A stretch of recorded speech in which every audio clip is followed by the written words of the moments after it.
Good morning, everyone, and welcome to the first meeting of the Interim Joint Committee on Education. I want to welcome everybody. Before we get started, I do want to also thank our LRC staff. I know a lot of times it's at the end of the interim. We thank our staff for all the work they've done throughout, but I want to first give them a thank you as we get ready to start the interim for all the work they've done behind the scenes and will also continue to do for us throughout the interim. So thank each one of you on LRC staff. For those members that are participating remotely, and we do have quite a few members that are doing that, when the roll is called, please indicate if you're home or if you're in your annex office. And when you join the meeting, your microphones were automatically muted, so please remember to unmute your microphone before speaking. If you have a question or comment during the meeting, please indicate that in the meeting chat function. And also for anyone listening or watching, a link to meeting materials was sent to members on May 28th, and the materials are also available on the Education Committee page on the LRC website. Mariah, if you would, please call the roll. Senator Carroll. I am here remotely from my district. Senator Gibbons. Senator Harper Angel. Senator Higdon.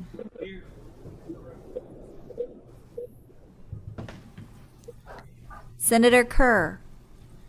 I am here from my home, and let me know if you can hear me. We can, thank you. Senator Meredith. Senator Neal.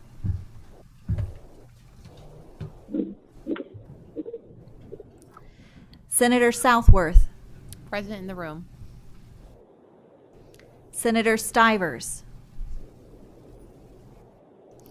Senator Thomas. I'm here outside of Frankfurt. Senator West.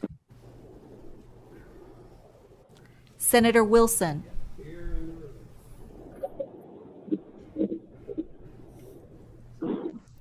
Representative Baker. Remote at home. Representative Banta. Here in the room. Representative Bojanowski. Yes, I'm participating virtual from the beach. Representative Carney. Representative Decker. Present in the room. Representative Donahue. Representative Dossett.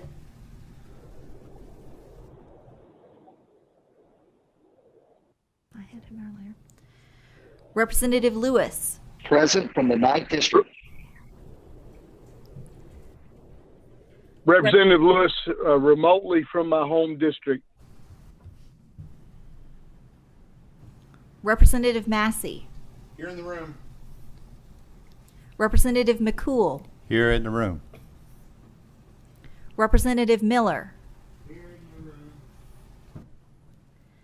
Representative Gibbons Prunty. Here in the room. Representative Rayburn. Representative Riley. Here in the room. Representative Scott. Present in my District 41 office. Representative Timoney. Representative Tipton. Present in the room. Representative Weber. Present in the room. Representative White. Representative Wilner. Present here in House District 35. Co-Chair Huff. Co-Chair Wise. Present in the room. I also want to recognize Senator West, I think, that came in after roll call. And Representative Bojanowski, we're not going to ask us to have a visual of the beach scene where you're at, but we do hope you are enjoying yourself. And We as well are. as all members. Thank you. You're very welcome. We have quite a robust agenda today. First, I wanted to recognize my co-chair, Co-Chair Huff, who's present. Is there any members that have any comments or anything before we get started today? Seeing none, I'm going to go straight in the order. Like I said, pretty robust agenda. Our first issue is factors to consider when revising keys. We have with us from Kia, Aaron Clara, the Vice. This is Representative Dossett. Representative Dossett, thank you so much. We have you.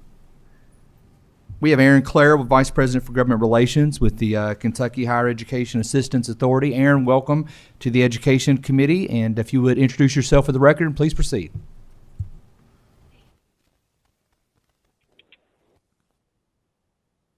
Aaron, make sure your microphone is turned on and pulled close to you if you can. How's that? Okay. My name is Erin Clare. For those of you that I haven't worked with before, I am the Vice President of Government Relations. You may not recognize me. Hair has changed a little bit since the last time I was here in person, but for those of you that maybe got a hot pink red exclamation point message from me during the session, I apologize. I love you. Please forgive me. We just got done with first and third grade NTI at my house last week, so yay, we have passed on that. But there were a lot of scholarship bills this past session, and several having to do with KEYS. So I appreciate the opportunity to take a step back and review the KEYS program as it is currently structured to help guide you in your policy making moving forward. So I wanted to start with a program overview. KEYS is one component of Kentucky's integrated three-pronged approach to assisting students with post-secondary expenses. KEYS is the statewide universal scholarship program, and it provides money for tuition and incentives to maintain good grades and finish on time. It allows high school students to earn incentive-based awards based on academic performance. So there is a GPA award for each year of high school, an ACT bonus, and then supplemental bonus awards for low-income students earning passing grades on AP, IB, and Cambridge Advanced International tests. So following high school graduation, I'm not sure how to share my screen. Can you help me? Oh, is it this?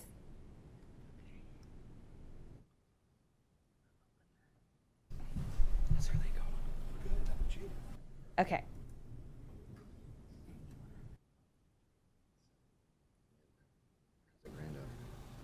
Perfect. Are we good? Thank you. A little closer to the mic. Okay. So following high school graduation, KEYS can be used for post-secondary expenses at a Kentucky college or university, as well as reimbursement for expenses related to a registered apprenticeship or a qualified workforce training program. So let's take a step back and review the history. So the program was established during the 1998 regular session in Senate Bill 21. There were three main policy goals at the time. The number one was to incentivize students to work harder in high school because good grades equal money for college. The second goal was to encourage students to stay in Kentucky for post-secondary education because statistically speaking, once a student moves out of state for college, they are not likely to come back. And the third goal was to incentivize students to work harder in college because they have to have some skin in the game to retain their awards as well. So I will give you a brief personal story. I was a high school senior in 1999, so I got 1 year of the KEYS money, and I will tell you that I was looking at three different places for college. The first was West Point Military Academy. I did the campus tour and everything. The second was DePaul University in Chicago. I don't remember why. I'm sure they had a very pretty brochure and a very pretty price tag. And the third school, which I really had my heart set on, was the John Jay College of Criminal Justice located in Hell's Kitchen, Manhattan, which my mother was super pumped about. So my dad, being the voice, calm, mellow voice of reason, had this piece of paper that we got in the mail. And he said, look, you need to look, you have scholarship money now, you need to look at a Kentucky school. And that degree program that I had my heart set on for New York City was actually offered at one of our regional institutions. So there have been a total of 15 statutory changes to KEYS since the program's inception. And one thing I would like for you all to keep in mind is it takes 4 to 5 years for a full fiscal impact to be realized as each cohort moves through each grade level. So I started this job in 2012 session. So prior to those, the post-secondary institution use was expanded to out-of-state, and that is regulated through KIA, but it has to be a degree program that is not offered at a public university in Kentucky if it is offered in the academic common market, and I'll talk a little bit more about that in a minute. The Early Graduation Award, that was implemented for students who graduate high school in 3 years, and they are given a fourth year of KEYS money, which is the average of the first 3 years. And in 2017 and 2019, those are probably those are the most recent expanded use. And so we are just starting to see the fiscal impact of expanded utilization for both the student end and for the institutional end. The award structure, I think I went one. There we go. The Kentucky high school students have the opportunity to earn KEYS as soon as they enter the 9th grade. There is a yearly amount based on their GPA. The minimum is a 2.5. I believe there are brochures in your folders that has the award schedule for grades and dollar amounts. There's also an ACT bonus. So you have to earn at least 1 year of the GPA award to earn the ACT bonus. We will take the highest ACT score. If a student takes an SAT instead, we will convert that dollar amount. Eligible high school students, and I know there's been some legislation that wants to change some of this. Currently, as it is structured, eligible high school students are U.S. citizens, nationals, or permanent residents, Kentucky residents, cannot be a convicted felon, and attends an eligible high school at least 140 days of the year while meeting KEYS curriculum standards. An eligible high school is a Kentucky public or private school that has been certified by the Kentucky Department of Education as voluntarily complying with curriculum, certification, and textbook standards established by the Kentucky Board of Education. This also includes the Gatton Academy of Mathematics and Science at WKU and the Kraft Academy for Excellence in Science and Mathematics at Moorhead. So students must earn at least 5 high school credits and achieve an annual GPA of 2.5 or higher to earn KEYS for the year. The KEYS GPA calculation is in regulation. All courses are converted to a 4.0 scale. Advanced placement, international baccalaureate, Cambridge International, and dual credit are all given 1 quality point higher, because the intention behind that was to challenge students to try harder academic courses and then be rewarded for their good test scores or good grades. The ACT, let's see, I already said that. Back to the, I know there's been legislation about the felony conviction and removing that from the KEYS program. KEA does not currently track criminal records of students. If that is being screened for, it is at the enrollment or admissions end at the post-secondary institution. That one is a little bit hard for us to come up with a fiscal analysis on how much that would cost. But by removing that eligibility, it would have an immediate fiscal impact. So for KEYS, the bonus award. So this was in Senate Bill 2, passed in 2008, making a supplemental award available for students if they were eligible for free and reduced price lunch at any point in their high school career, that they can earn bonus awards for qualifying scores, AP, IB, CAI. I don't know if this was intentional, but we may have an unintended consequence that's not necessarily a bad thing. There is no limit to the number of supplemental bonus awards a qualifying student can receive.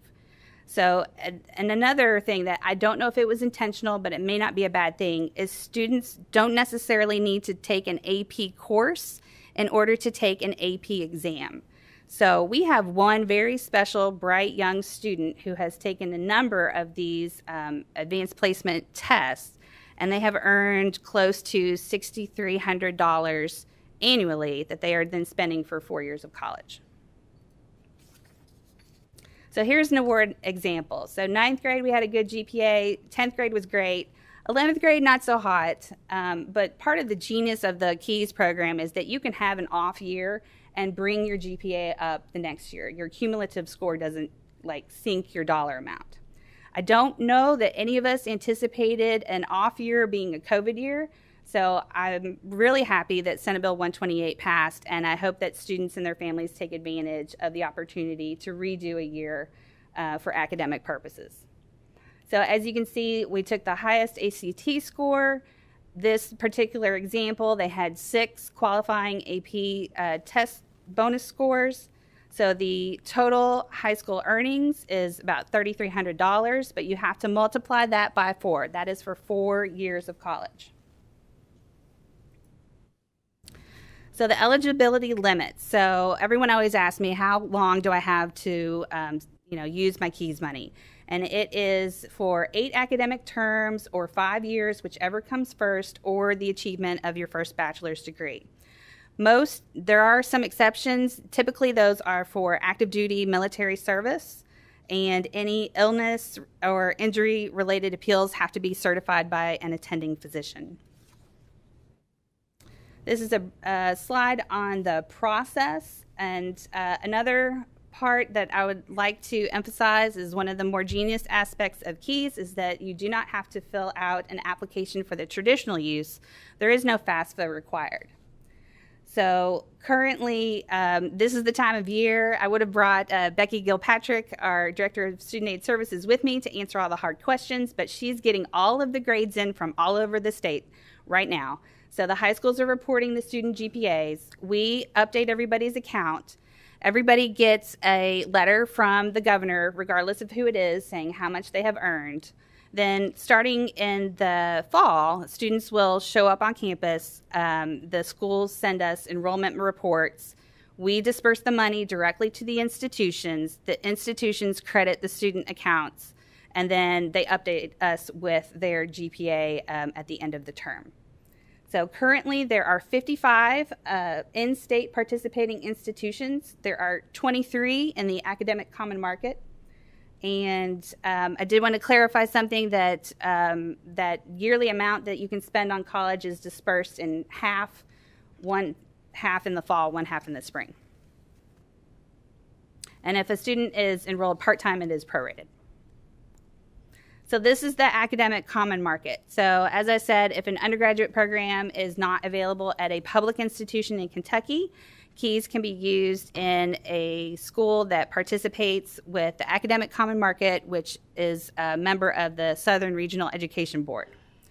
So KEYA verifies the enrollment for the student every semester before dispersing the funds. The most notable degree programs that students use this for is aerospace engineering, nuclear engineering, recording industry, business music and audio production, and coastal marine science. Now, this map is actually a little bit too generous, because to qualify for KEYS use, both the state and the public institution offering the degree program must participate in the academic common market. And as of right now, Texas, Florida, and North Carolina are not participating, or they are only participating at the graduate level, not the bachelor's degree level. So post-secondary renewal. This is the part where the students have to have some skin in the game as well. The first year, we give students a little bit of grace on the college end. You have to just get a 2.5 as a freshman. From then on out, you have to maintain good grades. So to receive the full award, students are required to make minimum GPAs while receiving KEYS. But if they lose their KEYS eligibility due to insufficient GPA, or they are not deemed on track to graduate, they can become KEYS eligible the following year by bringing their grades up again.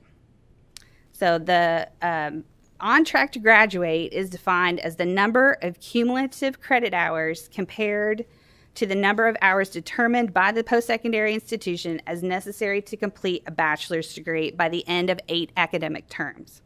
So each school determines the exact number of hours that's needed. And as I said, you can always bring your GPA back up again in case it has fallen below that standard. So this is the newest component that I don't know that very many people are aware of yet. So this was due to legislation in 2017 and 2019. So you can use KEYS on a reimbursement basis for registered apprenticeship programs and qualified workforce training programs. Registered apprenticeship programs that's a technical term. These are programs that are approved by the U.S. Department of Labor, and also approved by the Kentucky Cabinet for Education and Workforce Development. The cabinet actually sends us a list of all of their students that are participating in these, and we match that up to the KEYS database, and we actively send out a letter saying, hey, did you know you can get reimbursed for things like tools, licenses, uniforms, etc. So far, the past couple of years, we've only had about 80 students participate. And actually that's between both of them, both the Registered Apprenticeship and the Qualified Workforce Training Program. The Qualified Workforce Training Program, these are with entities that have an articulation agreement with a KEYS participating institution. So right now we only have two, and it is an HVAC and an electrical proprietary school, basically, that has an articulation agreement with a KCTCS campus. So this is still limited to the top 5 workforce needed areas, much like the Work Ready Kentucky Scholarship. So those are currently advanced manufacturing, business and IT, construction, healthcare, and transportation. So this one does not require a GPA component for a renewal, but we do need to have those itemized receipts, and the award amount cannot exceed whatever they have earned for KEYS that year. So the last slide is always the most important slide. And I wanted to definitely give a shout out to the Kentucky Lottery. They have been great partners to work with. There used to be language a long time ago that the lottery was not allowed to advertise where their revenue went. That has since been removed. And I think they do a very classy job of advertising where the lottery funds go to. So KEYS is 100% funded from Kentucky Lottery revenue. But I want to, if you write down one thing from this presentation, I need you to think this, is that KEYS is not funded like a savings account. While we maintain everybody's grades and their academic progress, there is not like a bank account for each one. KEYS is funded kind of like Social Security is, based on historical trends, any recent legislative action, and projected utilization. And that is done by the KEYS Consensus Forecast team. So when we start to get our budget documents ready about August. So anytime there is a KEYS legislation that has a fiscal impact, that's when I show up saying, well, how are we going to pay for this? So recently the General Assembly has made the policy decision to have all of our scholarships funded from lottery funds. So anytime we increase either the student participation or the institutional eligibility, it increased the cost, it has to come from somewhere. And typically that is going to be all the other programs, which are the College Access Program, the Kentucky Tuition Grant, which are both need-based, dual credit, Work Ready Scholarship, now the Teacher Scholarship, or the National Guard. So unless the General Assembly wants to fund it from another revenue source, or any other source, federal fund, stimulus money, I'll take it, however you want to get it to me. So any questions? I know I went through that really fast. You have a robust agenda. I will also be here for the rest of the meeting. So, Aaron, very good. Appreciate the slides and the background, all the information you provided. We do have a couple of questions. First, Senator Wilson.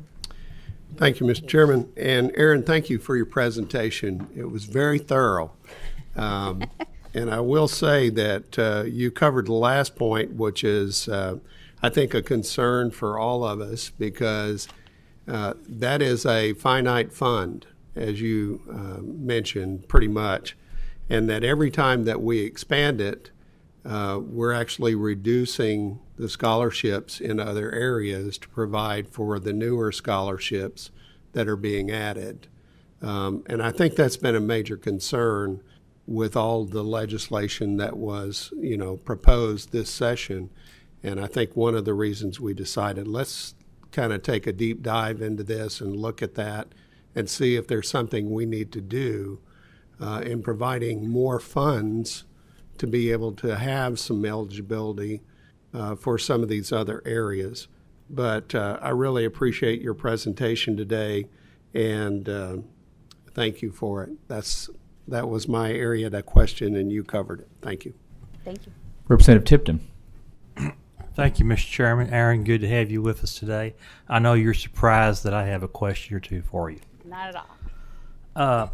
And I think along those lines of what Senator Wilson's comments, what your comments were, we need to, when we talk about keys, we need to have a discussion of all of our lottery-funded scholarship and grant programs holistically, because they all work together. I know we had keys, we had CAP and KTGs, pretty much were our base programs. Keys is our merit-based scholarship. The CAP and KTG are needs-based scholarships. I believe, if my information is correct, up until a couple years ago, we were taking care of the Keys dollars. The CAP and KTG, the applications were running out about March. With increases in lottery revenue, are we still being able to fund those throughout the CAP and KTGs up until the end of the year, November, the end of the year? Is that continuing to happen? So we're having a unique situation, pandemic related, and I think enrollment related, period. CAP and KTG are need-based, like you said. They are the Pell Match, so you do have to fill out the FAFSA for those. FAFSA filings are down, enrollment is down. So whether or not that is pandemic related or is going to bounce back to previous levels. We also have a population decline. So and the opposite problem has happened for the lottery. The lottery, the gas stations, the grocery stores never closed down. Why not buy a scratch-off ticket while we were waiting for everything to open back up? So their revenues are up. We were actually able, thanks to the generosity of the General Assembly, to increase the award amounts for CAP and KTG because of how much funding you all put in there. And we are still awarding for CAP and KTG right now. So that hasn't happened in a really long time. So we're continuing, as those FAFSAs come in, we are continuing to award. Another thing I need to mention every time when we talk about awarding, and this is in the weeds, but we actually over award for CAP and KTG. So the applications come in, we determine their eligibility, and we actually tell more people than what we think are going to show up that there is money for them. Just based on historical trends, we know a certain percentage of people, you can put up to 10 schools on a FAFSA. So we know that not everybody is going to actually show up on a Kentucky campus. So, if we want to come back and talk about just the FAFSA someday, I'm happy to do that as well. But same thing with keys. Like we base our budget projections on historical trends. And we have gotten really close, within like $30,000 before, of not going over. So on some of our marketing materials, and you see the award schedule, it has in boldface, type, funds are available or subject to available funds. So part of my anxiety problems is that if I don't do my job correctly and explain that, we need to fully fund keys with that finite amount of money, then we will have to cut awards by $5 or $500. It just depends on what the damage is, unless there's some sort of infusion of cash. Mr. Chairman, could I follow up, please? Just to add to what your comments, for those of us who got the Director Hicks financial report for the state for last month for the first 3 quarters, I believe my information is correct. In the previous fiscal year, the lottery brought in $1.2 million. In the first 9 months of the current fiscal year, it's brought in billion.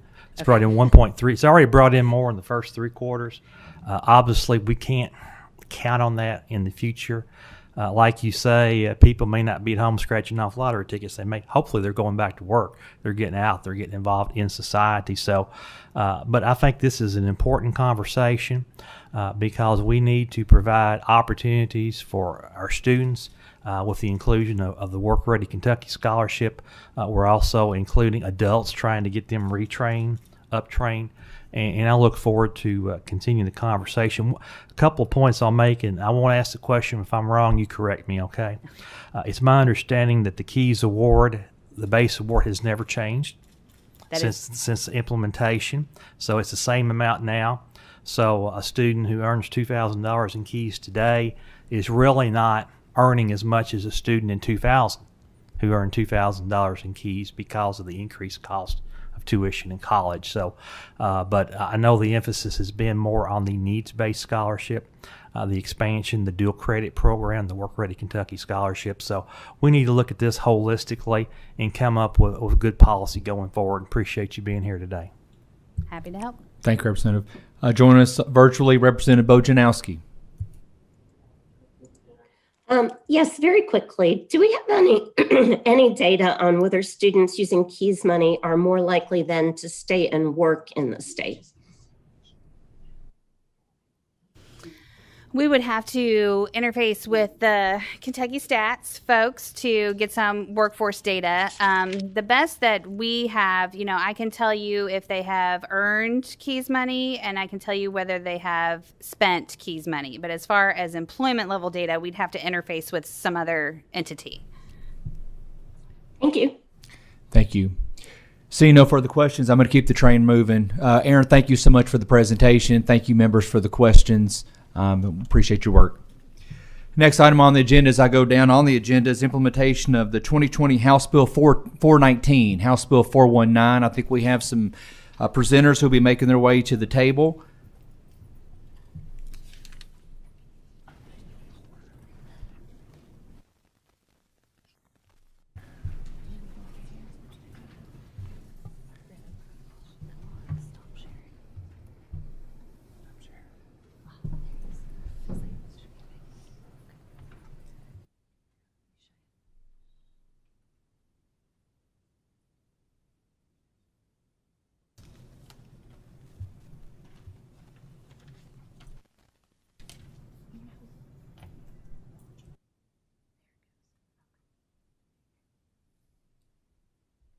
Dr. Thompson, I know you're no stranger to this committee. You've presented here many times and spoke to us before, so I'm going to let you go ahead and kick this off. If you would introduce yourself and your guest for the record, please, sir. Thank you, Senator Wise. It's good to see everybody in person. I've seen some of you already, but good to see the rest.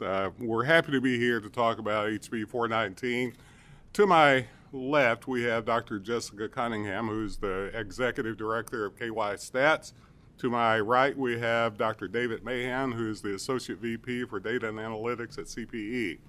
I want to start this conversation, if I might, with where Aaron left off a little bit.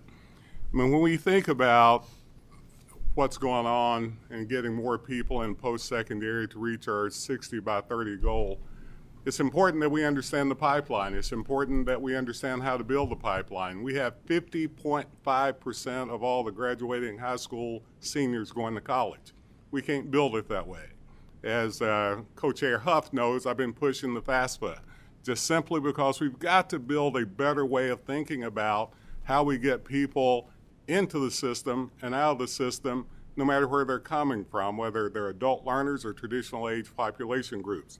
To do that, we have to be far more transparent, obviously, and that's what this conversation is truly about today. It's the Student Rights Bill, HB 419. We're going to discuss items like college costs, debt levels, graduation rates to completion, median salaries of graduates, and the average number of students completing CTE area. There's several things that this demo that these guys who are smarter than I am built. We'll talk about it, but to me, it's one of a kind. I don't know, I know one or two of you had a chance to get to see it, but we're happy to be here to show you how we're looking at transparency and how we interpreted what you've asked us to do in this demo now. So I'm going to shut up because I know we're short on time, and I'm going to let Jessica take over here for a second. I think it's you next. And actually, I'll get started. Hi, David Mahan, CPE. So if we could go back one slide, Jess. With this list of data elements, you can see it's a lot of information, and our focus was very much to make it a simple, interactive tool for prospective students. And so we start with just the very basic questions that all students should be asking. Can I get a job? How much will that job pay? How long does it take to complete the program? How much does it cost? And which institutions offer the program. And so as you look down this list, we really attempted to build a tool that was interactive and comprehensive, so that a prospective student that's in high school or a returning adult or an adult with no post-secondary experience at all could easily understand this information.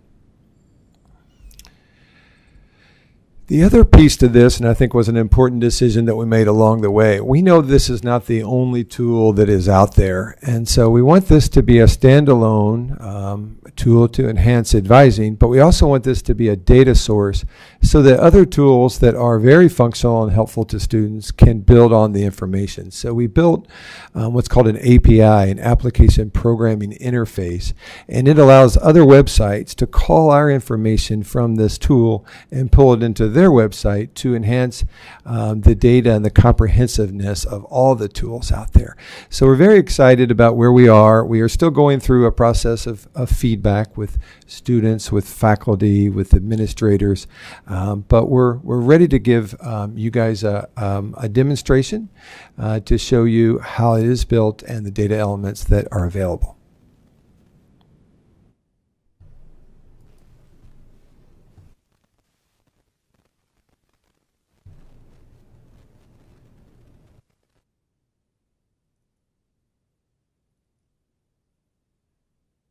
Okay. I'm going to show you how you can get to this tool first.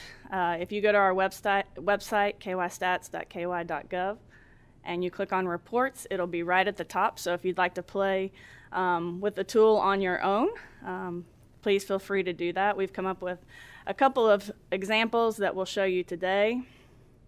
This is mobile friendly.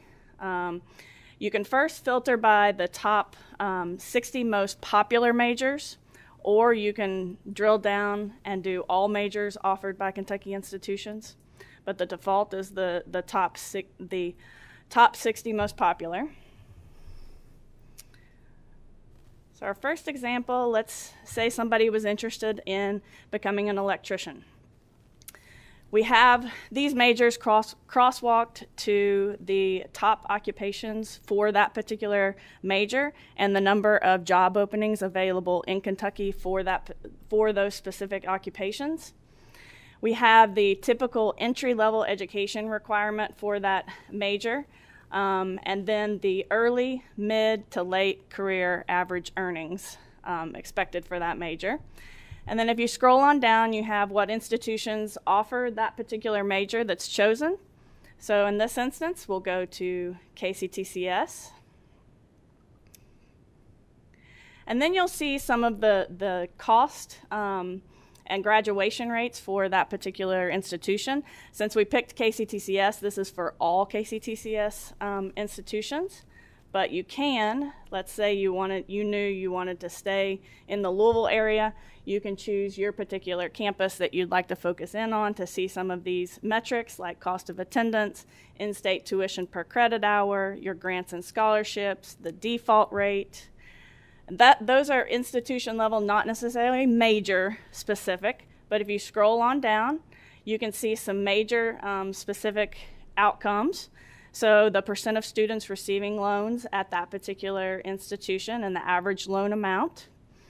You can also see the number of graduates, average time for completion, the percent of graduates employed in Kentucky in 2019, and then their typical salaries. So the range of salaries of the 25th percentile, median wages, and then the 75th percentile.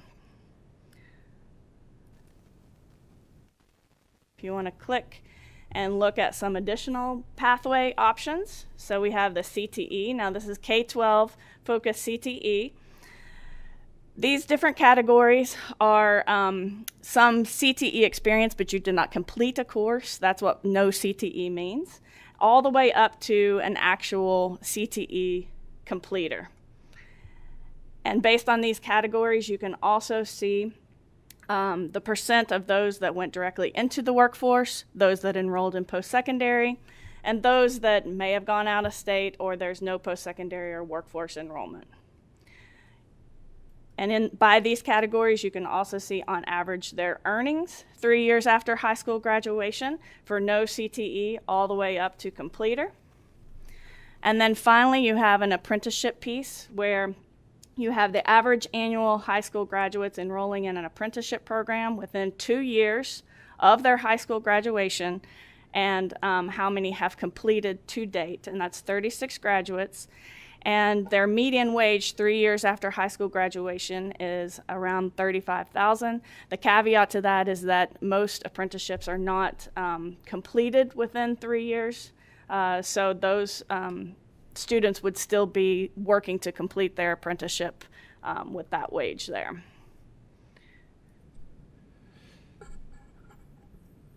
You can go back.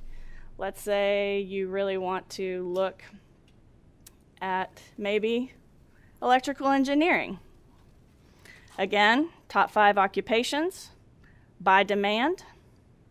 You see their early, mid to late career average earnings based on each of those positions and the typical entry-level education required. And then the institutions where you have it available to be able to pursue that degree. You can click on the actual institution. Same types of things, the cost of attendance, the in-state tuition. Notice that the KCTCS was a per credit hour. This is the actual in-state tuition for the year.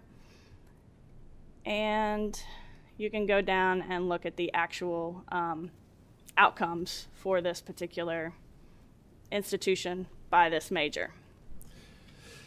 And I'd like to just add, Jess, if you would scroll down to the average debt there at $24,808. So one thing that we were able to add in this data set was a debt level by each degree level and degree program, so the students be well informed to really understand the graduates from, in this case, University of Kentucky in electrical engineering, what they typically took on in debt compared to what they'll be earning. And so this is very important with our return on investment research that President Thompson has helped us implement, that we are able to continue to inform students in an important way where we say higher ed matters. Well, it matters in different ways for different students. And so we really think this is the type of information that can make a difference in decision making.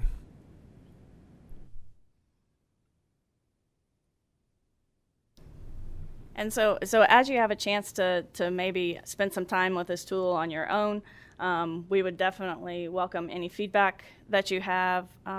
As David mentioned, we are continuing to get feedback on this tool, definitely kind of piloting it with students and getting their feedback to make sure it's understandable and digestible.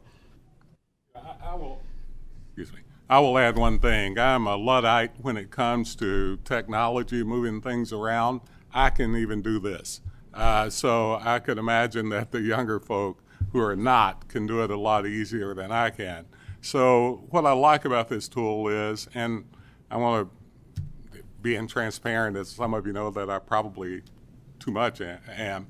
You know, I didn't think it was going to, I thought it was going to be a lot more laborious and not as in-depth. That in the end, what I think David and Jessica and the folks did really was to produce a very easily used, very transformative, even in higher ed, just to let you know, but very transparent in the information that we're giving. Now, using this tool, I think it's important for us to make sure that that happens at the level it needs to happen. And I'm assuming, Chair Wise, you will be helping us to think about that. Dr. Thompson, thank you so much. And to KY Stats and CPE, this is phenomenal to look at. I love seeing the interaction. I also want to thank the bill sponsor, Representative McCool, for his work on this with the House bill that came through. My first question is, what are the plans for the marketing of this, to get this out to employers, to guidance counselors, parents? Is there initiatives that are going to be planned to make this a rollout? I'll start here. We want to make sure we get it to our higher ed institutions. We want to get it to our K-12 folks. Also, get it to K-Web, get it to all of our employers, Business Education Roundtable. We want to do a holistic way of getting it out there as much as we possibly can. I'd even would like for several of our what I call educational advocacy groups, Pritchard and other folk, to help us to get it out. I think it is important that we understand there's multiple folk we want to use this. So we need to get it to our big employers for those that want to do skill ups, as Representative Tipton said, but also, I truly need, in my mind, to help us to build this adult learner population as well as the pipeline from our P12 up. So we're going to be hitting that really hard. Sounds great. And I'll just add that we have had conversations with Kia as well, and those folks, as those KEYS letters goes to prospective students, high school students. We know that is a really important information channel for us, and so we'll build on some of those pipelines, but we are in development of a comprehensive communication plan. Wonderful. We have a few members with questions. Senator Higdon. Thank you, Mr. Chairman. Just a comment, and Jessica and KY Stats, just want to thank you all for your work, and not only your website, but the Students' Right to Know, and to brag on KY Stats and your department.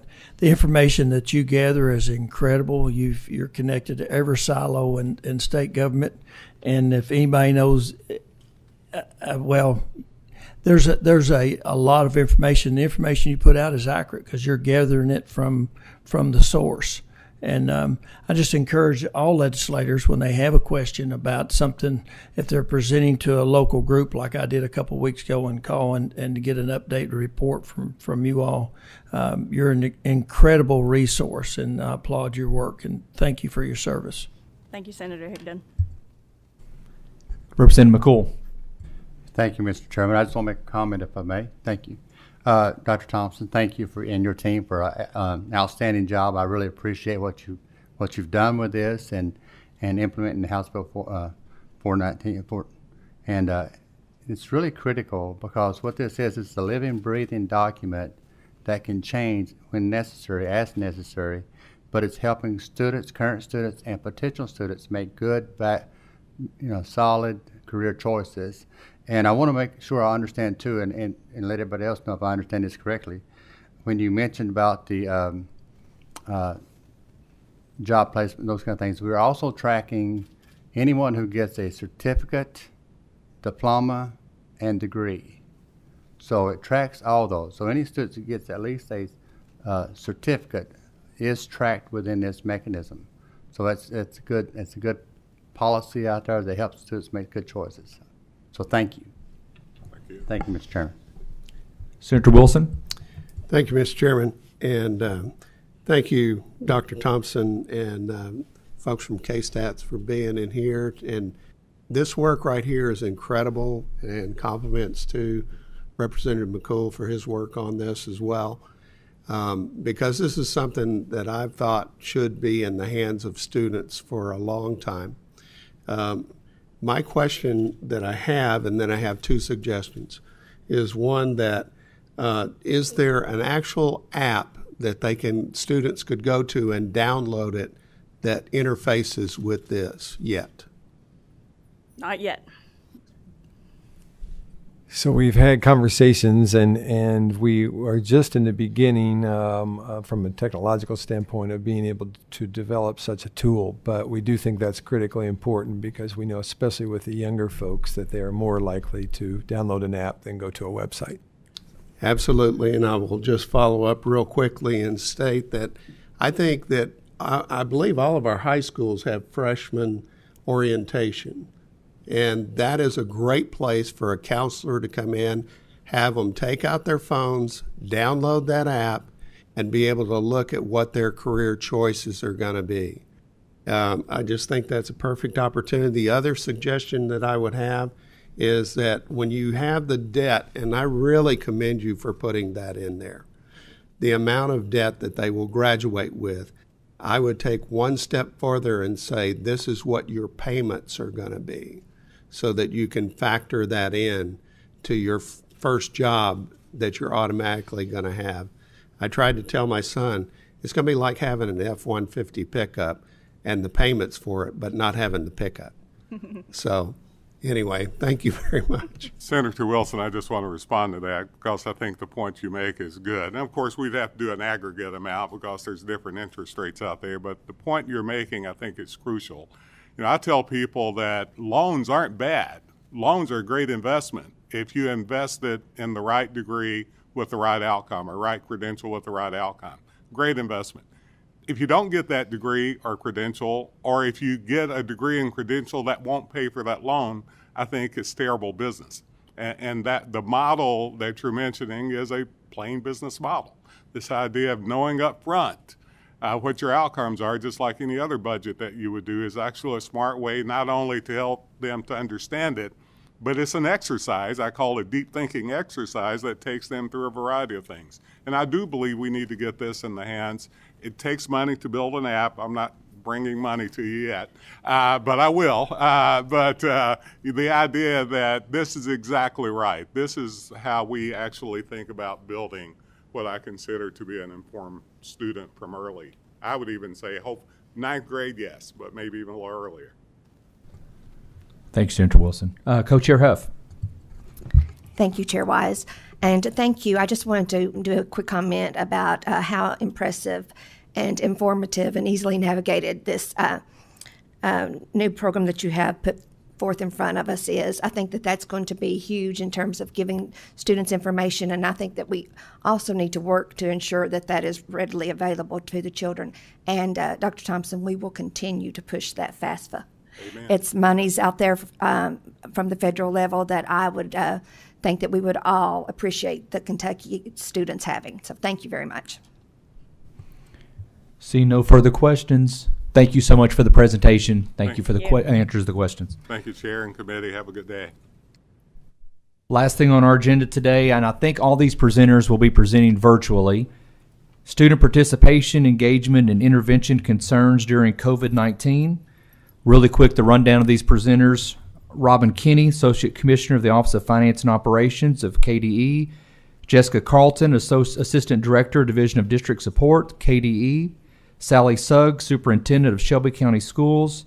Robbie Harmon, Director of People Personnel, Adair County Schools. And Steve Hill, Director of People Personnel with Fayette County Schools.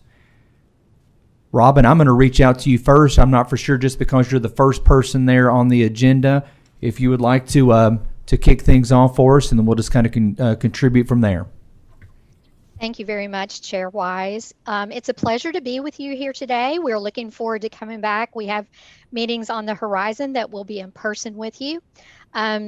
Chair Wise has already introduced the people that we have with us, and I'll just kick us off with a few comments as we reflect back. Next slide, please, Jesse. As we reflect back to kind of where we were back in March of 2020 and why we are talking about participation today.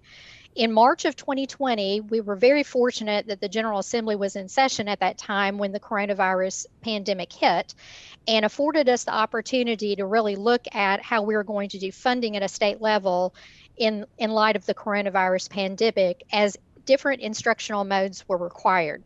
So if we think back to then, Senate Bill 177, a very short bill, but very powerful in allowing school districts to really engage students through participation rather than daily attendance.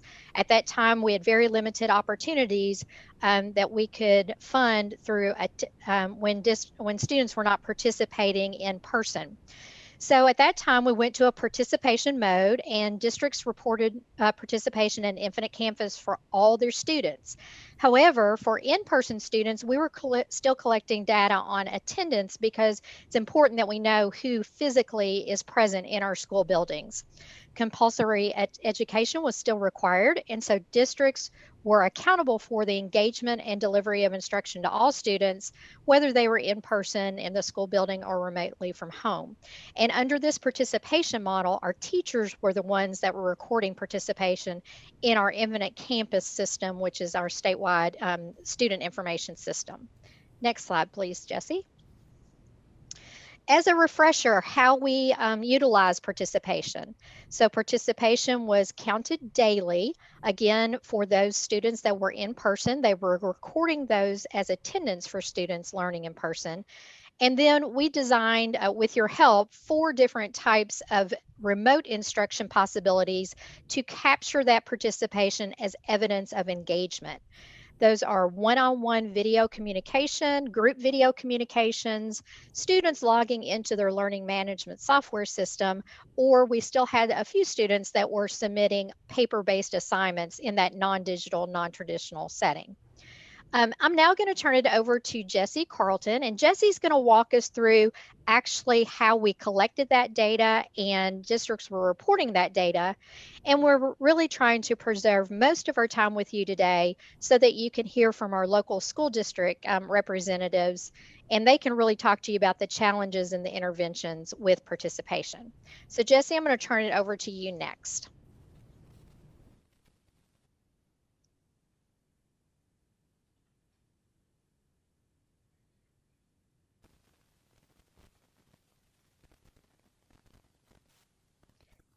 Jessie, if you are on the call, you are muted and we can't hear you. I am so sorry. There you go. Jumped right in and, was still on mute. Sorry. As Robin said, I'm going to go over kind of the participation data here. When we transferred to participation, we realized that we needed some reporting on this data to see what's going on in the school districts. So we worked with our student information system, Infinite Campus, and created a participation report. This report shows aggregate data at the district level of what's going on in the districts, and we came up with 3 reporting periods. First one was put on our website in October. It did the first of school through September 30th.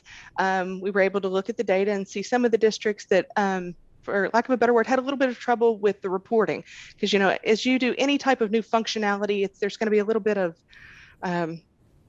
lag time to get to districts up on what we're expecting and how that is reported in the system. So we looked at that first reporting period, reached out to some districts to help them with the reporting, and then we pulled another report in January, which was the first semester, went through the end of December.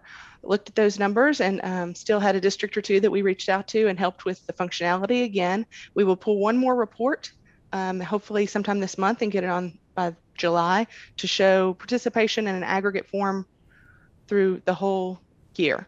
And those are available on our website. Let me see here. Now that I'm off mute, I cannot get to the next screen. There we go. So sorry. This participation report, it is available in kind of 2 forms. The aggregate report, which is posted on our website, that shows the district level, how many students have been participating district-wide, all rolled up together. There's also a student level report, and this report is more useful to the districts and the local schools. This is where they can see actual students, their participation rates, and it's broken down by all the other student groups, your gender, your race, and any student group such as students with disabilities, free and reduced lunch students, foster care students. So schools can, take this report and bend it to look to see if there's one specific group that was maybe having more trouble than others and reach out to that group. The participation rates that we have seen were, in line with attendance rates that we've seen in the past. There was one district that reported a lower rate of 74%. When we reached out to that district, that was due to functionality, new functionality, trying to figure out the system and figure out how to get that data from those teachers into the system. So we worked with them and saw a much better rate after that first reporting period. Normally, when we do attendance, we have attendance audits. And with, like Robin said, we were just reporting this aggregate participation, but we also wanted to do some type of review to kind of look into the districts and see what was going on. Those modes that Robin spoke about earlier, we were able to see if a student participated, but not how they participated and which mode they participated in. So these reviews that we conducted kind of looked at that mode. We selected 29 districts randomly. We asked them to provide information for 1 elementary, 1 middle, and 1 high school. We chose 2 random dates, I believe it was October 20th and November 12th, and asked them to pick a first period class to submit some data to us. When they submitted that data, we were able to pull this information together from those 29 districts. When looking at all of the schools, we can see that about 11% on those days of students didn't have any participation. As a reminder, that's still, we're getting this new functionality and figuring it out. We were able to tell that 11% of those students were participating with paper and pencil. but a good chunk of the students who participated, over 77%, were able to participate in some type of electronic means, whether that was logging on to a Google Meet, having a one-on-one connection with their teacher, or logging into their learning management system. And logging onto the learning management system was actually the mode of instruction with the most instances of participation. So now I think I'm going to hand it over to Dr. Sugg, and then Robbie and Steve, who are going to be able to let you all know, talk about some of the things they actually saw in the district while dealing with participation. Dr. Sugg?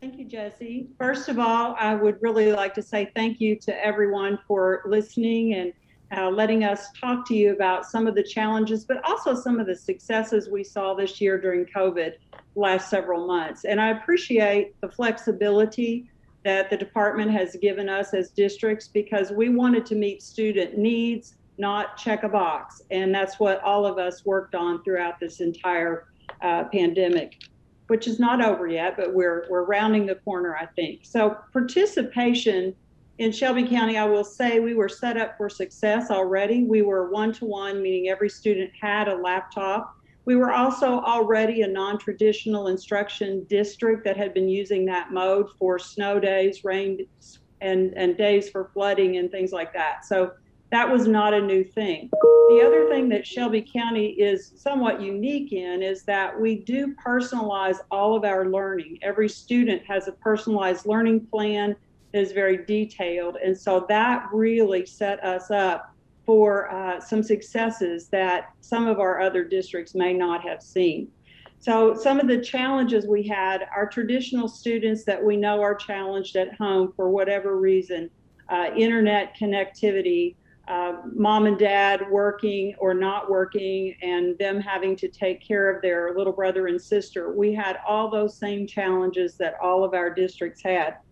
So one of the things I can say about our teachers is they met their students where they were. It might be on Friday night on a Google Meet individually. It might be a lot of teachers I've heard talking about getting emails from their students late into the evening because for whatever reason they may have had to get a job because mom and dad lost a job. Again, older brothers and sisters watching younger brothers and sisters meant that every single person had to be flexible in the way they met their students, either online, through the telephone, or in our case, many of our teachers actually went out and sat with parents and with students either in the neighborhood or in some way in their homes. And I say that because we have about 22% of our students that are English language learners.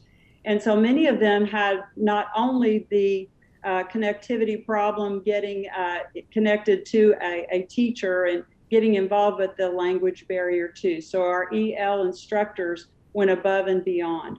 The other thing is we allowed every school to develop their own system, their own structure for reporting to their administrative team who was not connecting, who was not being a part of the instruction. And then some of our schools did over 700 home visits.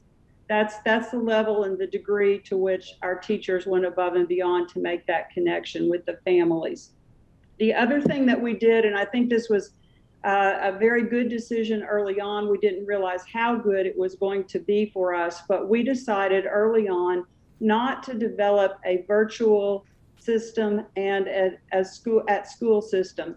We wanted, instead of a virtual academy, every single school to have Shelby County school teachers with a classroom that they connected with. Instead of a virtual academy of all third grade students together, it was Simpsonville elementary teachers with her class. And when we were virtual, all of them were virtual. But then as students started to come back, we already had that sense of community, that sense of this is my teacher and she's here to help me for the rest of the year. We started out with about 70% at our school, and we were in school in person every day that we possibly could be, other than about 2 days where we just ran out of substitute teachers. We had nobody to cover classes because of quarantining. So our students were either Shelby County at home or Shelby County at school, but they were connected to a Shelby County teacher, and that was their teacher of record for most of our students the whole year long. So when they came back to in-person, it was just a different mode of instruction. Instead of virtual, it was face-to-face. And I can't say enough about that, because that sense of community is what continued, I think, to keep our students engaged. We also had many interventions. We did our non-traditional instruction when everybody was virtual. We took advantage of the 1 day per week we were allowed to bring students in. And so for a couple hours at a time, teachers took a look at who was struggling, and not only who was struggling, but even some of our gifted students that needed one-on-one reassurance and help. Some of our high school students needed help with AP coursework that was very challenging without a teacher on a day-to-day basis. So our interventions looked very, very robust. We even had one elementary that had almost every student coming and going during a day when we were all virtual. Our buses ran and we fed students and did all those same things that our other districts around us did as well. And then finally, when we all came back face to face, we continued to have our 5th day as a personalized learning day. We've had a lot of comments from teachers, from parents, and from students how much they enjoyed that, because that gave them 4 days a week in person, or we still have a few students that finished the year virtually. And that gave them that 5th day to have planned interventions with individuals and with small groups. Again, students came in to work on projects that were year-long culminating projects to defend their learning and graduation exercises to be prepared for that. There were different things that just ACT testing. We put that on one of those personalized learning days, and that meant the other 4 days were instruction and we didn't have to stop to do testing. So we did a lot to be creative. I can also say that many of the things we put in place, some of our staff have said, why didn't we do this all along? So we have learned many things that worked during the pandemic that we will continue to use because they're good for students, they're good for staff. And I'll say the last thing, we also did many of the interventions I just said. We did a lot of intervening for our staff. We knew that teachers take it on the shoulders about the problems that their students have. So we put social emotional learning in place for our students to hear their concerns, to listen to them. And then we also put those same supports in place in every school and every campus for our adults. So there was also that sense of release that they could talk about the things that were happening to them and to their personal families while trying to navigate all of this with their students. I'll end with a little story. I had one family, a middle school family, a large family. They all had COVID, and their teacher went out to the grocery store, bought all of their groceries, and delivered them to them. So I think you're going to hear stories like that for years to come about the staff members across Kentucky and across the nation that have gone above and beyond, and they've done what needed to be done to meet their students where they are. Thank you. Thank you, Dr. Sugg. Robbie, would you like to weigh in next? Yeah, I think I'm going to mirror a lot of what Dr. Sugg said. And here in Adair County, we were able to do some proactive measures last summer. We knew it was going to be a challenging year, so we looked at what are some things that our families are going to experience. And right away, we saw technology and lack of reliable internet as being issues. So we were able to address those in the summer.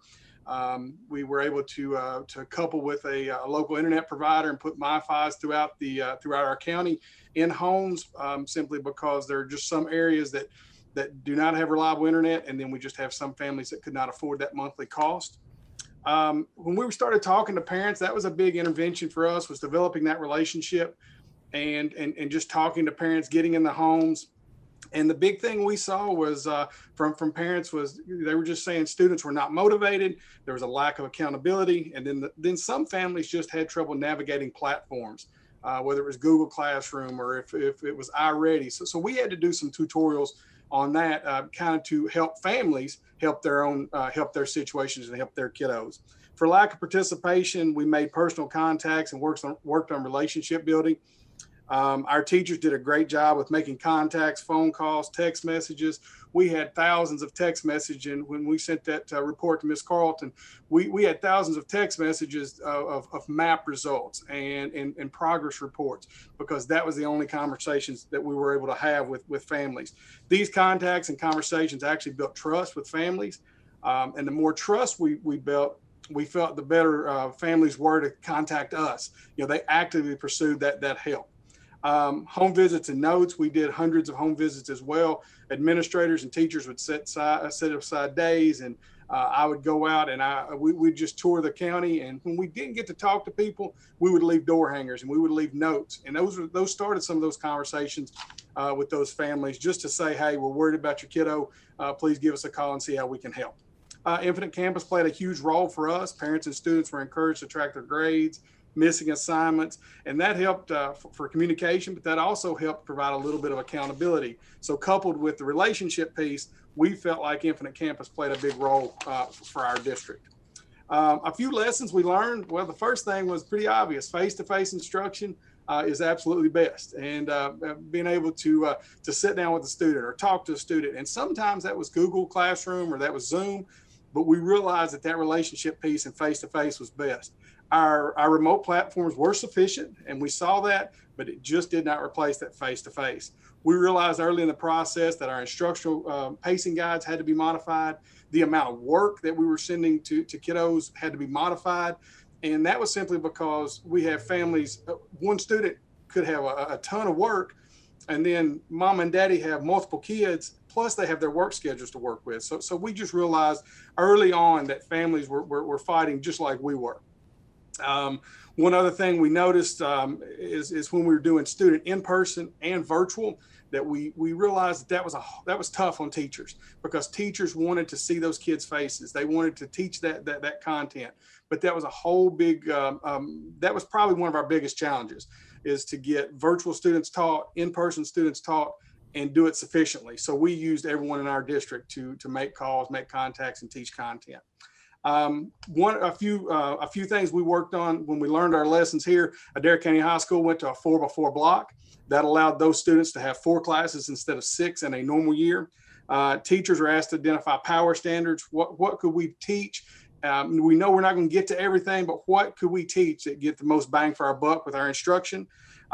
Like Dr. Sugg mentioned, when we returned to in-person, we went Monday, Tuesday. We reserved Wednesday for virtual instruction and those reteaching of those skills that kiddos needed help with. And then school stressed, again, the importance of Infinite Campus to help us keep track and help families keep informed of what grades, participation matters, those kind of things. And then the interventions, we really had to look in the mirror as interventions go. We had to get flexible. Again, I mirror Dr. Sugg in saying that we had to meet students and families where they were at. Maybe that was 7 o'clock on a Saturday night. Maybe that was 6:30 before mamas or daddies went to work or got off third shift work. So virtual one-on-one tutoring sessions were offered. This year, we're doing in-person summer school with transportation, but it's focused, it's intentional. K through 5 is academic skill building, having a lot of fun, and that social emotional piece, we understand that. And then grades 6 through 12, credit recovery, and we can't forget about our older students. That social emotional piece is big. Sometimes, and we've seen a few occasions where we're training kids to come back to school and interact again, because for a year we were kind of in isolation at times. Throughout the year, we conducted review days, and those were days that we kind of just said, wait just a minute, let's go back and touch on some concepts. Let's give you a chance to ask those questions, and that was in a more relaxed atmosphere. So the review days were big for us. And then we understood the importance of face-to-face, especially for our most vulnerable population, our special needs kiddos. And so at that time, we as soon as we were allowed, we brought those back in small groups, had virtual ARC meetings to help that communication with parents. And our plans, the one thing that was different from all other years is our plans have become more fluid and flexible. we had to help accommodate parents and students to keep our participation rates pretty high. We had to alleviate a lot of frustration from a lot of different areas. And that was just building that relationship, talking to people, saying, hey, we're here to help. We're here to help you do what you need to help your student. And we cannot give enough credit to our staff for this year.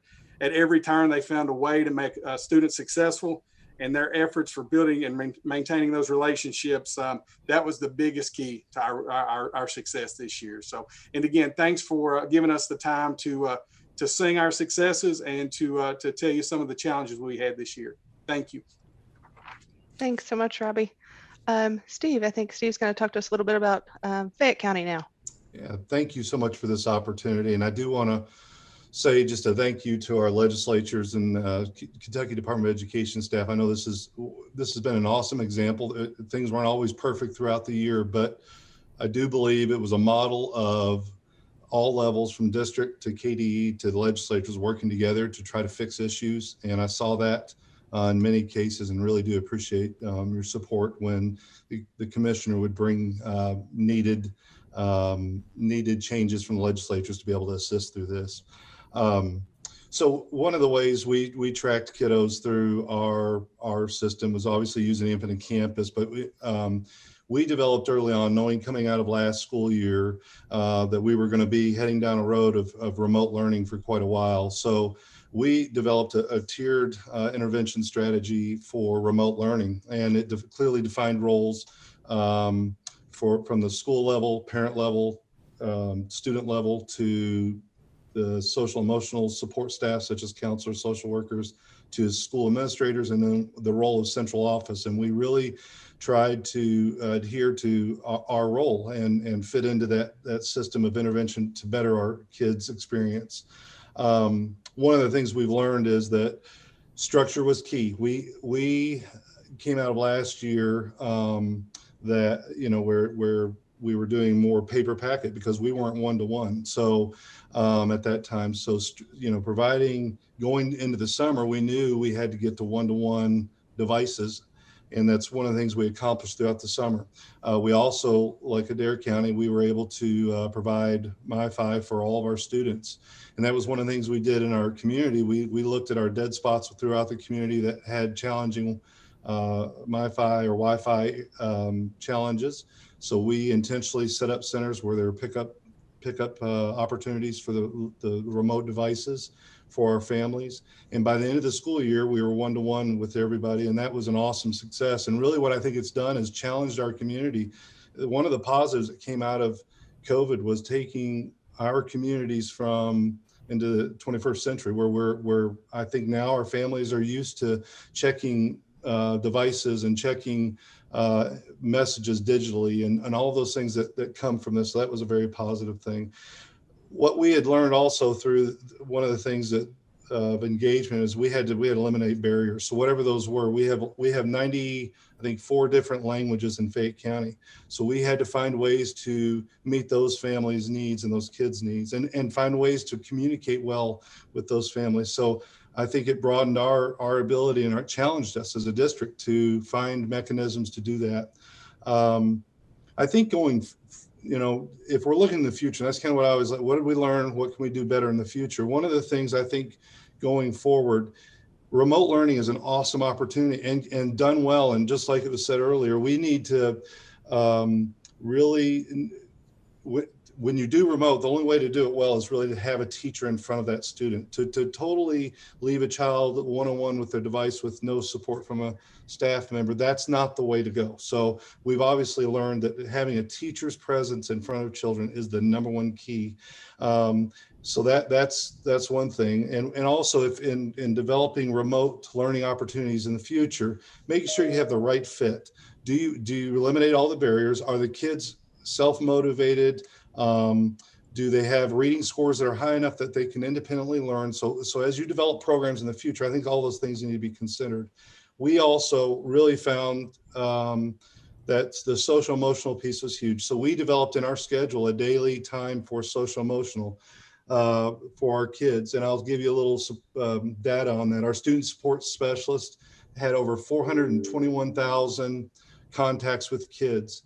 our district mental health specialists had over 96,000 contacts with kids, and to really work on that social emotional piece. Our district as a whole did 36,000 home visits, give or take. And then my office alone did over 1,000 some odd home visits. So we really feel that personal touch is key. So, the intervention strategy is very similar to what everybody else. We had targeted instruction during the window that we were trying to bring kids back, and then we had a spike in COVID. We have a summer program. We have 3 different summer sessions going on called Summer Ignite, so families can choose to plug in, and we also will target some kids to plug in all 3, but to really help our kids move forward. But one of the things I want to leave you with, and this will be the last thing, the notion out there that that students fell behind. I'm not going to deny the idea that all kids excelled in this remote learning, but I think districts blew it out of the park in the state of Kentucky. I really believe our kids learned, our kids were engaged. Talking with other districts, personnel directors, our teachers worked so hard to make sure our kids got what they need. And it wasn't a lost year, it was a different year. But in areas where we may have fell behind a little bit, I will guarantee you there's going to be some awesome changes in the positive that we can't even measure right now. And I think you'll see that going forward. But we really do appreciate your support and this opportunity to speak with you today. Thank you very much, Chair Wise. Thank you for allowing us to go a little bit over on our presentation time. We felt it so important that you hear from our district representatives, Superintendent Sugg and Robbie and Steve, about really that boots on the ground experience. We'll be happy to take any questions at this time. Robin, thank you for those comments, and I want to thank each and every one of you for your presentations, for your comments. Also want to give a shout out. Robbie Harmon is a constituent of mine and also a friend. Robbie, nice job. Very well done by each and every one of you. Just a couple of comments from me that may lead into a question. I'll open it up after that to some other members since we have a couple more minutes here. The comments were made by different ones of you throughout the presentation. One said face-to-face is best. I think another one said remote is an awesome opportunity. And I do give so much congratulations to everyone who worked throughout this year.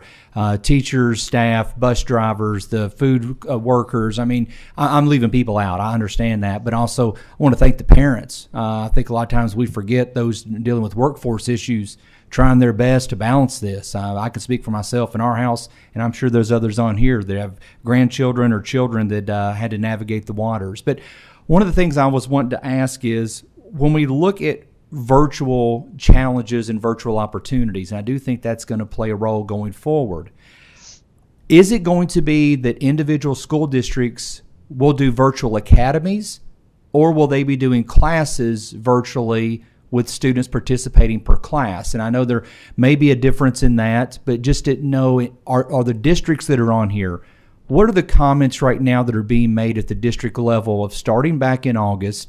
Will you be offering virtual opportunities for learning, and what will those look like starting in the fall of 2021? I'll speak to that. Thank you for that question. We have always had our middle and high school students a program called Cultivate, where they can participate virtually. We have one that is a race car driver, professional, and he's earning money and also participating, earning his credits, but it's all virtual.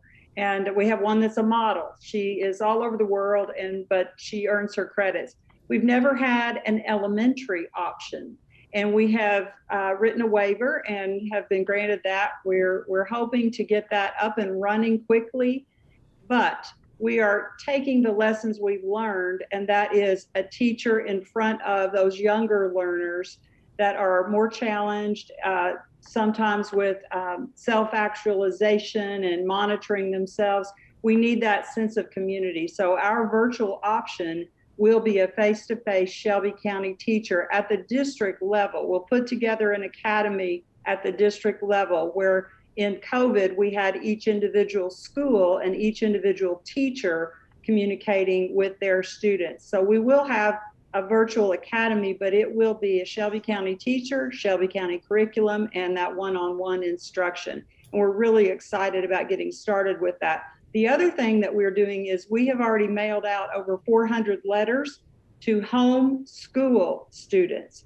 These are students that have always been at home and their parents have petitioned to do a homeschool. We know there are many that do it very, very well, but there are also some that find that challenging and for whatever reason don't want to send their students to a public school setting. So we're opening that up, hoping some of those students that have been homeschooled will come back to the public schools where they can get an enriched curriculum and the co-curricular activities and the teaching that we feel like that we do best. In Fayette County, we developed, Manny Cock was our superintendent, and he had a vision about developing a virtual learning academy. And we developed it from K through 12. So we already, for this last year, adopted a curriculum for that. And we will continue that with the waiver and going into next year. But to speak directly to your question, we had at the end of the year 9,500 students that were continuing to be remote. We did give that opportunity to sign up for the Virtual Learning Academy. Everyone but 200 students requested, or parents requested for their child to transfer to the Virtual Learning Academy, and the rest of the 9,500 are coming back to in-person. So we do believe going into this next year that there will be a segment of our population that will be struggling with the idea of getting back to normalization, or maybe there's some health concerns within the family. So we're providing that opportunity going into this next year. We've always had some virtual options at the high school level, but this will be a K through 12 model. As far as Adair County, we're going to go back to conventional, what we've looked like in years past. We will not be offering a K-5 option for remote learning. 6 through 12, we've always had our choices program, and we base those on extenuating circumstances, like Dr. Suggs said and Mr. Hill said. There are just situations where kids need not to be in a building. And we define that through our extenuating circumstances in a meeting with those stakeholders. So sounds like we're all on the same page, even though we're in different parts of the state. Thank you all so much. We've got a host of questions. I'll get right to them. Representative Tipton. Senator Wise, can I ask a question as well? Can you put me on the list? If we can, we'll have you do that remotely through the chat function, if that's okay, Senator Thomas. Thank you, Chair Wise. And my question is related to your comments in question, and probably going to be directed to Robin Kinney. And this comes from a conversation I had with my school superintendent in Anderson County, Sheila Mitchell. We all understand that education, the way education is delivered, is going to change after the experiences we've had in the last year. And my question is directly related to statutory language in House Bill 208, Section 11, subsection 3, and I'll just real briefly read that. For school year 21-22, each school district should report attendance as required by state statute and regulation. And the question is, and I've already talked to Chuck Truesdale about this in the past, Robin, under current statute and current regulation, are there issues that school districts will have in being able to use their ADA in these type of situations as calculation for SEEK formula? And if there is nothing in there, are there plans to do regulations to allow them to implement those? Thank you very much, Representative Tipton. In the regulation itself, and I'm sorry I don't have the citation right in front of me, but districts have always been able to do performance-based remote learning, and so that was in the regulation itself. Additionally, the Kentucky Board of Education can waive certain regulations that do not affect safety specifically. So they can make a waiver, districts can request a waiver through the Kentucky Board of Education. And the Kentucky Board of Education granted districts waivers so that they could conduct those virtual type academies. They're a little bit broader than what they have been permitted in the past. So we have those districts that are going to be operating those virtual academies. It will not be a situation like we've had this past year, in that we'll have like one student kind of doing 2 days in person and 3 days out. They will be full remote learning options through those virtual academies. So the Kentucky Board of Education has granted that, and that will allow those ADA to count toward attendance and toward their SEEK funding. Thank you, Robin. I may follow up with you Okay. on this later. Thank you. Okay, thank you. Senator Southworth. I wanted to get a little more clarification. At least one, if not more than one of the districts mentioned the 4-day school week of instruction time, and then that 5th day was reserved for other, I think, personal interventions and things. Can I get a little better handle on what that looks like? Do we say that school buses are going to be picking up kids if they want to come, and if they're not, they're like sitting at home doing homework? Or what all does that look like in each of the districts we have here? And I'll speak for Adair County. That was last year. That was that was when we came back and we had a blue schedule and a red schedule, and Wednesday was for our virtual kids. So last year we had half of our population in on Monday, Thursday, half of our population in on Tuesday, Friday, and then Wednesday was for the kids that stayed full virtual. So that was it for this past year. Moving forward, that will not be an option for us. In Shelby County, we were 5 days a week until I believe it was when the shutdown started in November. And then we started with having one day a week where we were allowed to bring students in for targeted intervention. And that was really helpful. I did mention before, those parents that were reluctant to send their students on a regular type school day with lots of people in the building, they were okay with sending them on those days that are personalized learning days, targeted assistance, or whatever anyone called them. We had transportation for all students, anyone that was interested. We provided transportation. Of course, some parents brought their students, but yes, we provided meals, we provided transportation, and all of that. And again, I want to emphasize again, it was not just for remediation. We had many of our gifted students and lots of our students involved in AP coursework and coursework that's dual credit, and with our JCTC community partners coming in to get additional help for that advanced coursework they were taking. Senator West. Thank you, Mr. Chairman. My question is directed to Associate Commissioner Kinney. When do you think we will see the results from the 2021 school year, especially achievement gap information, and what do you expect that info to look like? Achievement gap information, I'm sorry, I'm probably not the best person to speak to that, as I've kind of lead over the operations of finance and operations. So, but we'll be happy to, oh, good, Kelly's on. So this is Dr. Kelly Foster. She's from the Office of Continuous Improvement and Support, and she's been kind of listening in, so I'll turn it over to Kelly. Hi, good afternoon. Actually, Rhonda Sims is the best person for this question, but I don't believe she's on the call. But typically, we get state assessment results back late September, early October. And so I believe we're on track for the results to come in again at the same time this year. And of course, we have a waiver from US Ed that did not require all students to take the assessment. So the district will have that data probably late September, early October to look at the students who did participate in that assessment.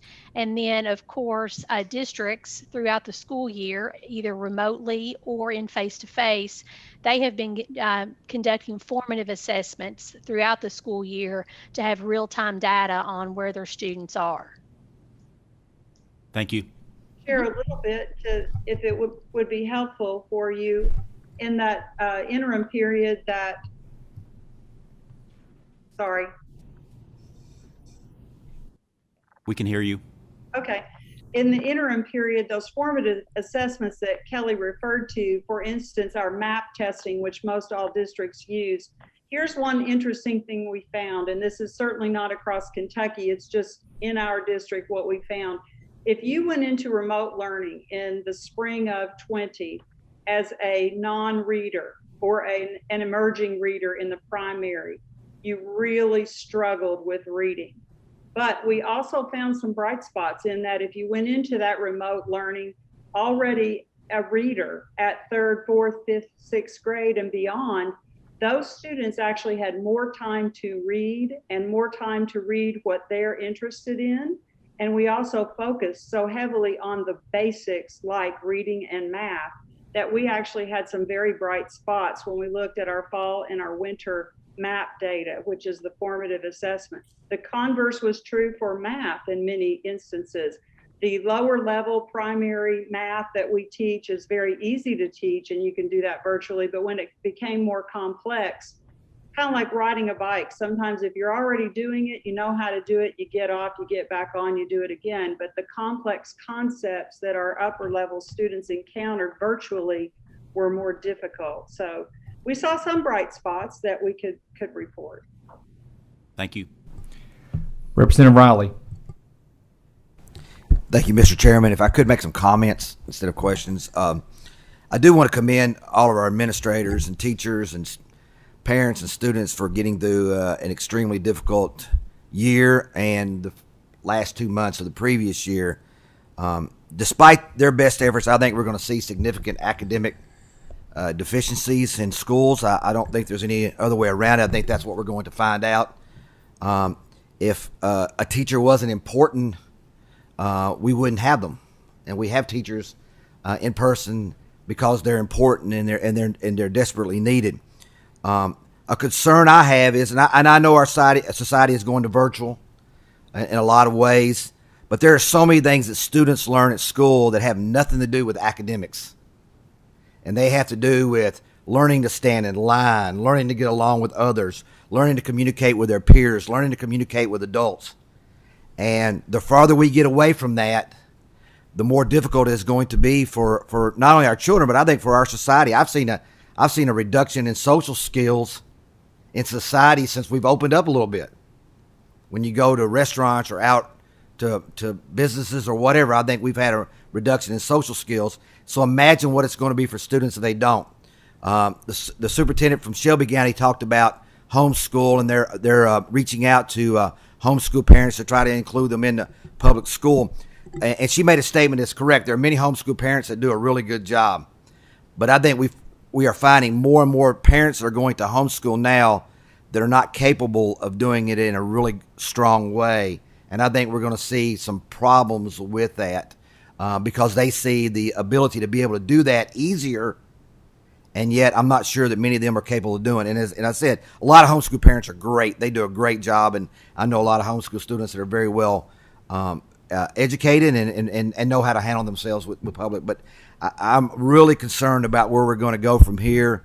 That's as big a concern as where we've been. And I think we need to give a lot of thought to this. Thank you. Thank you, Representative. Senator Thomas.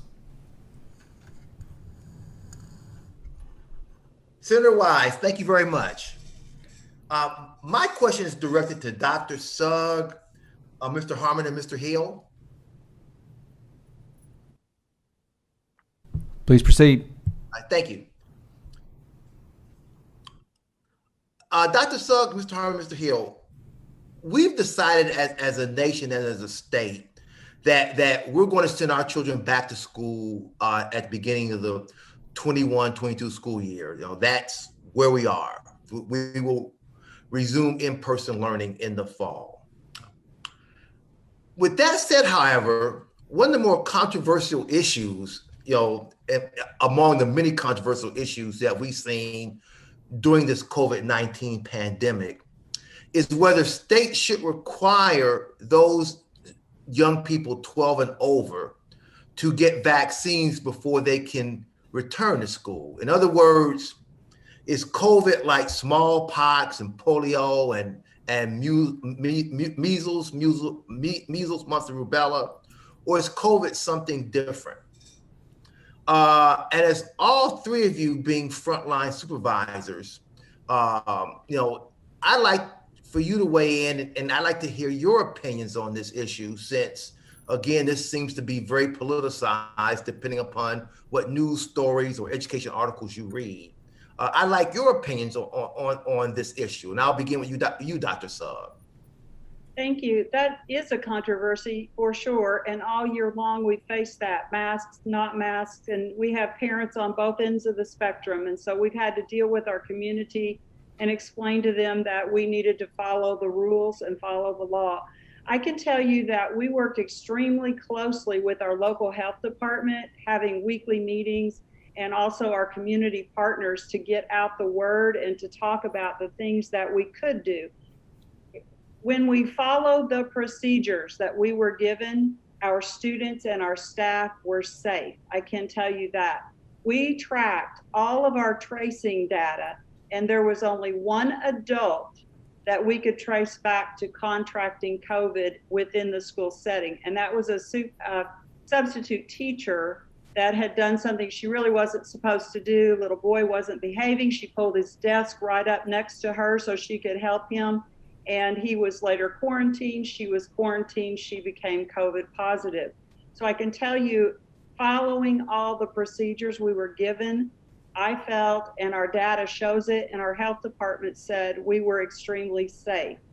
I can't weigh in on whether we will or will not be required to vaccinate at some point. I will say we worked with the health department to offer a drive-through site here in our community within walking distance so that anyone could access that. And we're trying to make that information available, but that at this point is obviously up to parents and their students. And Mr. Harmon, you're next. Okay. I agree with Dr. Sugg saying that I think that is a personal choice until we get guidance. As far as me and my family, we're vaccinated, and I've got two daughters that were blessed to be in their late teenage years that were, had that option for them, and we're blessed for that. I've also got an 11-year-old son, and once that becomes available, I think we would express that option for our family. But it's a family choice unless we get, I guess, some guidance and some direction on that. With that being said, we work close with our Healthy Kids Clinic, which is through Cumberland Family Medical. We allowed them to come in and set up a vaccination clinic for our staff. We work very, very closely with our health department. And like Dr. Sugg said, between all of our cleaning, all of our mask efforts, all of our social distancing on buses, on our maintenance director and our maintenance folks, we're working day and night, it seemed like, to keep things clean. We felt like the guidance that we received was very, very beneficial. And at that point, I think that we'll still follow the guidance based on good science from here on out. Mr. Hill from Fayette County. Yes, sir. So we have worked closely. We meet weekly, bi-weekly, actually twice a week with our local health department. Dr. Humbaugh was one of our key relationships with the health department. And what we have found is doing a positive campaign on immunization has been more successful, I think. We've used our school buildings for clinics. We've reached some of our elderly population that would not have gone otherwise if it wasn't the local school within their area. So that was some awesome things that came from that. So we also felt like our measures that we put into place in the school were very successful. We did have some quarantining issues, but like Dr. Sugg, we did not have many cases attributed to the school level. So if it's on a personal question, I think using a positive campaign, encouraging our kids to get vaccinated when possible, having access for our families to do that, such as putting clinics within the buildings throughout the summer, I think we'll find a lot of our kids and our families will find that to be a safe opportunity for their families. So. And Mr. Thomas, if I could follow up on what Mr. Hill said. Yeah, please do. Please do. That goes back to that relationship piece. We're here to give you the options to make the best choice.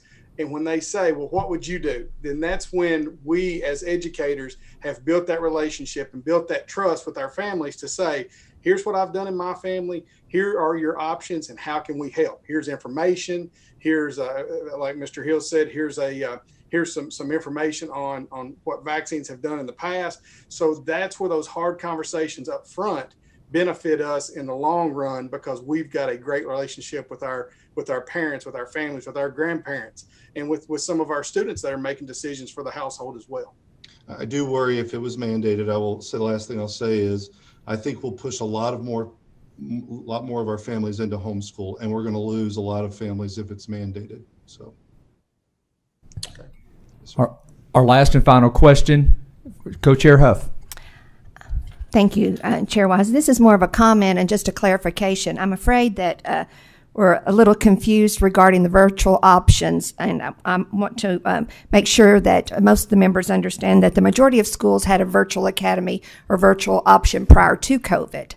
And the majority will return to that virtual option and that virtual option only. Now, I have spoken to only one superintendent in the eastern part of the state that said that they were going to expand, and they had offered it the virtual option to grades 5 through 8 and had 7 families that were interested. So I think that we need to clarify that we're not looking at return and the virtual being a sole option like that we had before. And this is just an implementation into finding that some students learned better for whatever reason within the virtual capacity and just offering that option. But there's always been, for the most part, within the Commonwealth and public schools, a virtual academy within most districts within our state. So we're not talking about just opening up virtual and expanding it to the point of where children will not be within the classroom as traditionally was. So if you could just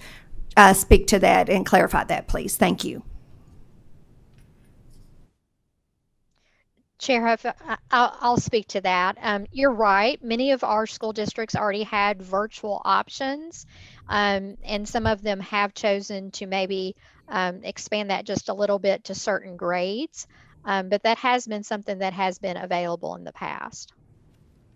And I think the other point is also that it has to be voluntary. You've got to have the parents and students that are asking for this virtual option. So many times during the pandemic, it wasn't really a choice. It was something that had to happen. But in this case, it would be at the request of the parent and the student. Ms. Kinney, I want to emphasize this. Because it's a virtual option does not mean a teacher's not involved and there's not synchronous instruction. We have students assigned to teachers and they're interfacing daily, and the lower the grade level, the more it needs to happen on a more frequent basis. And our objective is a daily interaction with the teacher. So we're not, when we say the teacher is important, the teacher is as important virtually as they are important in the classroom as well. Thank you, Mr. Hill. I think that's an excellent point. It looks very different than participation. The rigor and the requirements to do the virtual instruction going into the next school year are very different than the participation model that we just talked about, where you are basically doing that one-time check-in every day with a student. This is about that meaningful instruction on a regular basis with that student and the teacher. You're absolutely correct.